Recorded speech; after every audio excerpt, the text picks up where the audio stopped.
So these are all the physical books I read, I think. Wait, no. Okay, now we have a list of all the physical books I've read this year. That was a workout. Also, I'd like it to be known that I'm a horrible neighbor because it's currently 6 in the morning. I've been up since 3. So I don't think I want to do a video of me talking about all the books that I read this year because I don't really remember much. Hi, Penny. What I want to do is kind of talk about my favorites, my disappointments, and then just kind of, not superlatives, I don't know what the word I'm looking for is, like the dumbest reason why I read a book. I'm gonna clear all these off, I'm gonna do some thinking, do some reworking here, and then kind of go from there. Hello! Good morning. Welcome back to my channel. My name is Vanessa, and I really wanna talk about what I liked and disliked from last year. Random things I wanna point out. Cats are gonna do stuff. Secondly, we aren't gonna make fun of this giant flannel that I'm wearing. It is a size 8X. And I'm the comfiest I have been in a while. Thirdly, I apparently covered my couch in so many blankets, I had to remove like 9. And there's still like 2 to 3 more on here. So I didn't want to do like 2 separate videos just because I barely forget to edit the ones I do. But I think I have 7 disappointments, and I can count. I have 8 not disappointments. One is kind of in the middle, but it's just kind of my honorable mention for one very special reason. But yeah, I don't actively hate books. It takes a lot of time and effort to do. It's just, I just liked it. It wasn't for me. Not my cup of tea, and that's fine. One of these I disliked for a really dumb reason, and we're gonna get there. But yeah, I don't know how I want to do this. I've decided I'm gonna start with what I disliked, middle tier, which is 1 book, and then what I liked. First, on my little dislike, I read It Starts With Us by Colleen Hoover. This was prompted because I went to go see It Ends With Us in theaters with my friend, and I did read It Ends With Us when it came out years ago. I don't exactly know why I bought this other than I just I like knowing how things end. It was just a disappointment because there's not really much happening. Also, I don't really read much Colleen Hoover anymore. I'm just a nosy person. It wasn't really necessary. Like, back then, when I was a bigger Colleen Hoover fan, probably would have loved it if it was just like somehow then. Gotta be honest, this was just kind of unnecessary. And so that's why it's kind of a disappointment. I also remember no ratings, and I don't want to find out the ratings that I gave them. So we're just gonna deal with my thoughts. Next disappointment is, I don't even remember what this is called.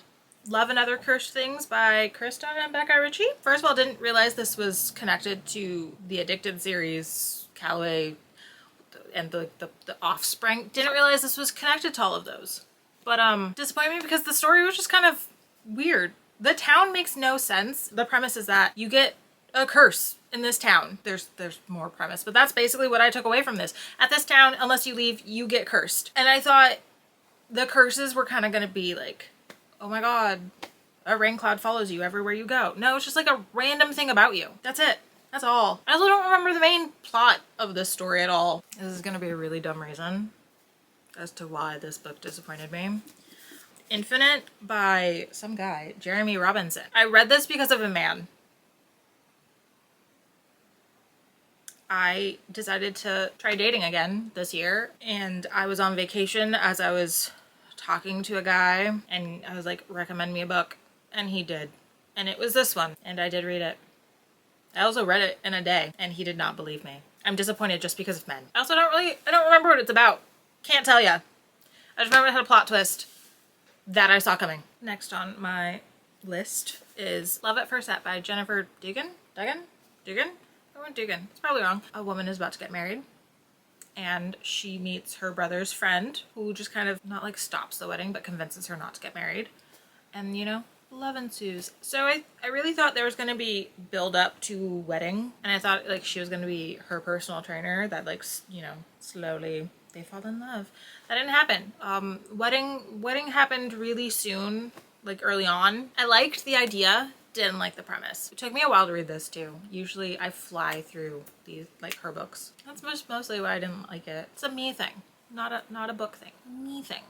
6 times we almost kissed, and the one time we did, by Tess Sharp. I don't even remember what it's about. Like, it didn't stick. Their moms are best friends, and so they were kind of like raised to be best friends, but they're not. And I don't remember it. I vaguely remember just kind of being annoyed with the story so much that I had to finish it via audiobook, which I should really DNF books more, honestly. I really should. But like, I want to know how things are gonna end. I need closure. One daughter's kind of, I think she's like raising her mom a little bit. Yeah, I'm just gonna set it down. I remember nothing. Do you remember this one?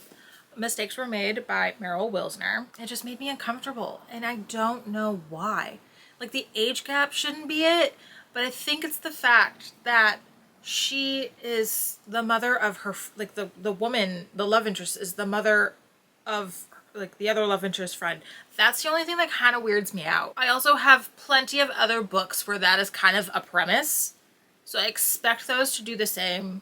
That's the only reason why it made me uncomfortable. Like, within reason, within good numbers, like nothing creepy, I have no problem with age gaps. But like, dating your friend's parent, a little weird. I don't know why, but that's just me.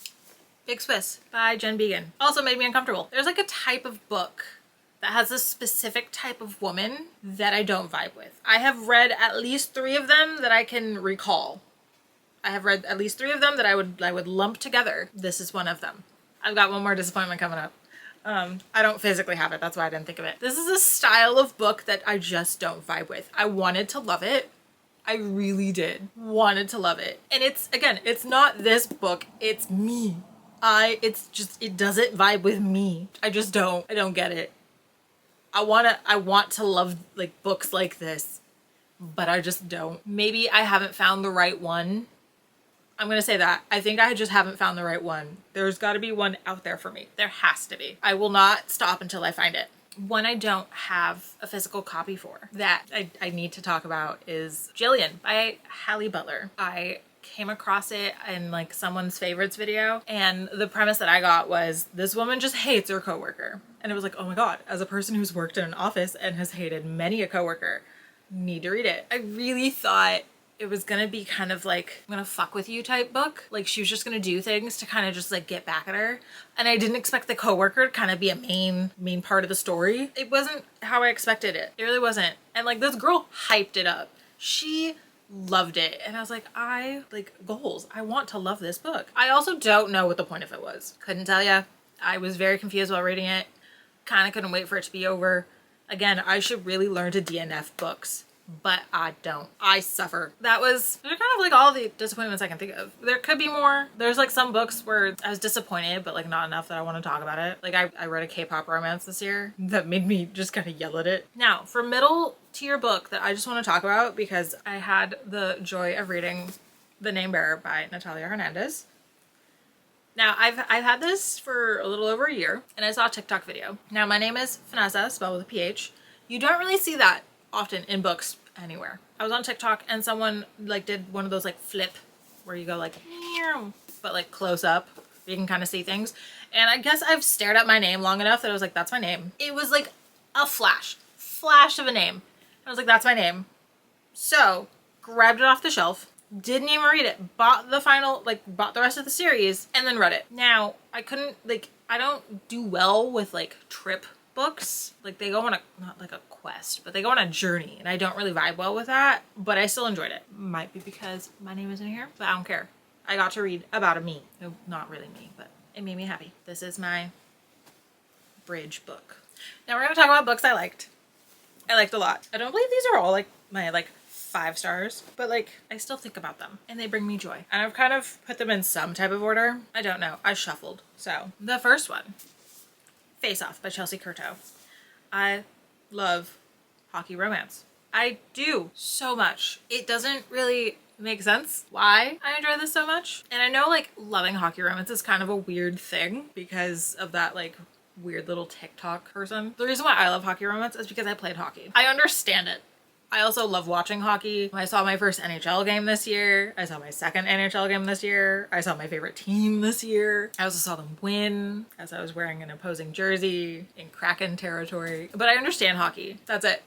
That's the reason. I enjoyed this one is because they both play hockey. I love women in hockey. Can't deny that. Love women in hockey. She's playing professional hockey. We're not going to ignore the fact that I'm not really talking about what these books are about, but I'm just talking about the vibes they made me feel. And I felt good vibes. Read this in like a weekend. Saw this on Instagram, downloaded it immediately. Read it in that weekend. Loved it. My next favorite, Here for the Wrong Reasons by Annabelle Paulson and Lydia Wang. So I used to love reality love shows. Used to be my thing. I love the idea of the contestants falling in love with each other because I love women that love women. Just putting it out there. I've read another one with the same premise.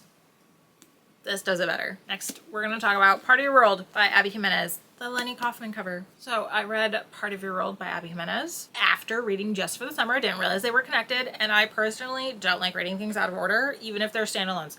I don't know why. It like gives me anxiety to do this. It wasn't what I expected in a good way, and I really enjoyed the story. I also can't really remember much of it, but I remember how it made me feel. I'm happy I read this.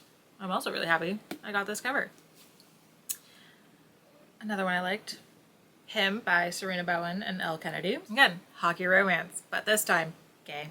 That's really it. I don't read a lot of gay romances. I need to get more now, but I really, really enjoyed this. Read this on my commute to work. Could not put it down. Enjoyed it so much. Continued the series. I think there's like one more. There's like a novella that I want to read. Loved it so much. The Maid by Nita Prose. Raved about this in a vlog. She's a maid. I think it was confirmed that she has like undiagnosed autism. Loved the way her brain worked. Loved the way she approached things. It was very matter of fact, which kind of might say something about me because it's kind of similar to how like my brain kind of goes through stuff. And I also miss a lot of things. So loved this. Probably too much. I still need to read the second one. I start a lot of series that I just leave dormant. And I should probably stop doing that. Now I want to talk about what I and most of the planet probably also loved. Funny Story by Emily Henry. Let's ignore the fact that the exes are named Peter and Petra because that bothers me. This is like a premise that I've wanted to read before and I liked it. It also made me laugh. It made me cry. I went through a range of emotions. As I did with the next one, Abby Jimenez, Just for the Summer. Now, this might be my favorite book of the year because I share the same issue as them. And I don't really want to post about it on Reddit, but I share their issue. And so like I relate heavily to this so much. Made me laugh, made me cry, made me feel things I didn't want to feel, maybe made me confront some of my inner demons that I just kind of hit with a stick and just, you know, shoved away. But I loved this, as did a lot of people. And I really hope there's going to be a Lenny Kaufman cover for it. So yeah, those are some of my favorites, some of my disappointments, things I've read through the year. I still have yet to finish a book this year, and it is currently January 11th, so I need to kind of work on that. I have been making another sweater. I have been thinking about like things I want to do on this channel. I think I came up with like a decent premise for something in the future, so assuming I actually edit this and actually post it, because I just keep filming things and just letting them die, like you're probably getting a book haul from November. So now I get to actually put all of these away. Thank you for watching. Thank you for being here. I really appreciate it because I don't have anyone I can talk about books with. And to be fair, I didn't really talk about these. Like the most you know about me right now is that I will sometimes read dumb books because of men. Like, subscribe, comment. I will try not to flake out again. Until next time, see you then.